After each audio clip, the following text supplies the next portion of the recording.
That is vaccine. आज 11 अप्रैल 2025, ये जो मैं खबर आपको बताने जा रहा हूँ, ये आज का सबसे बड़ा खबर, सबसे भयानक खबर होनी चाहिए और है भी, लेकिन अनफॉर्चुनेटली टेलीविजन में, अखबार में इसका कहीं भी कोई जिक्र नहीं है। क्यों जिक्र नहीं है ये आपको थोड़ी देर में पता चल जाएगा। स्ट्रेट पॉइंट पे आते हैं तो the news is childhood vaccine causes autism, childhood vaccine causes intellectual disabilities, childhood vaccine causes ADHD। यानी कि आपके बच्चे का मंद बुद्धि होने का जो मेजर कारण है वो क्लियरली पता चल चुका है, एंड दैट इज वैक्सीन। बचपन में जो अलग अलग वैक्सीन आप लगाते हैं बच्चों को, जो लगाया जाता है, वही एक मुख्य कारण है, सबसे बड़ा कारण है बच्चों में मंद बुद्धि हो जाने का। इसका सबूत आया 7 अप्रैल 2025, यानी कि इसी हफ्ते। जो स्क्रीन पे आप देख रहे हैं रिसर्च पेपर, ये रिसर्च पेपर से बियॉन्ड डाउट ये प्रूव हो गया कि बचपन में जो वैक्सीन लगाए जाते हैं उसी की वजह से ऑटिज्म का रफ्तार इतनी तेजी से बढ़ रहा है।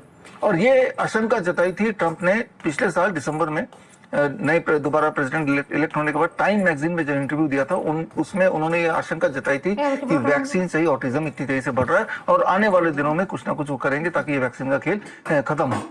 हालांकि ये वैक्सीन से ऑटिज्म होता है, ये सारी बातें मैंने आपको 2020 में मेरी इस किताब के माध्यम से आपको पूरे डेटा के साथ बता दिया था। इस किताब में अगर आप पेज नंबर 28 खोलेंगे तो उसमें मैंने बता दिया था कि 1962 में छोटे बच्चों को लगभग 5 वैक्सीन लगती थी और तब हर 5,000 में से एक बच्चा ऑटिज्म का शिकार हो जाता था। और 1983 में 5 को 24 वैक्सीन कर दिया गया और तब हर 2,500 में एक बच्चा ऑटिज्म का शिकार होता था।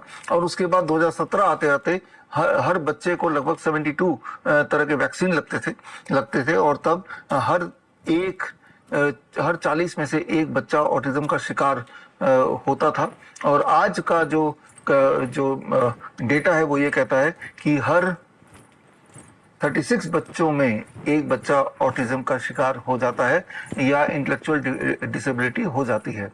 तो ये सारे एविडेंसेस मैंने तब भी दिए थे। यानी कि अगर आप अपने आसपास देखेंगे तो आप पाएंगे कि बहुत सारे बच्चे जो कि मंद बुद्धि वाली जिंदगी जी रहे, यानी कि they are dependent on somebody else, और कारण है वैक्सीन। तो जब ये बातें पहले से ही पता थी तो अब ये नया क्या हो गया, इसको थोड़ा आपको समझना पड़ेगा।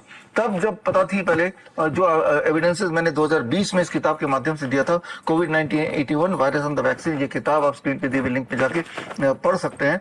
तब वो थे सर्कमस्टेंशियल एविडेंस। एक तो होता है सर्कमस्टेंशियल एविडेंस, एक होता है फॉरेंसिक एविडेंस और एक होता है सॉलिड प्रूफ। तो तब फॉरेंसिक एविडेंस भी थे, सर्कमस्टेंशियल एविडेंस भी थे, लेकिन सॉलिड प्रूफ का आना बाकी रह गया था। सर्कमस्टेंशियल एविडेंस क्या होते हैं इसको थोड़ा समझ लेते हैं। मान लीजिए एक मर्डर हो जाता है